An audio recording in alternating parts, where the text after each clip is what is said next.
10 মাস 10 দিন ধরে গর্ভে ধারণ,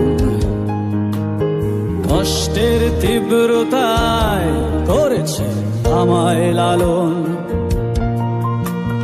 হঠাৎ কোথায় না বলে হারিয়ে গেল, জন্মান্তরের বাঁধন কোথা হারালো।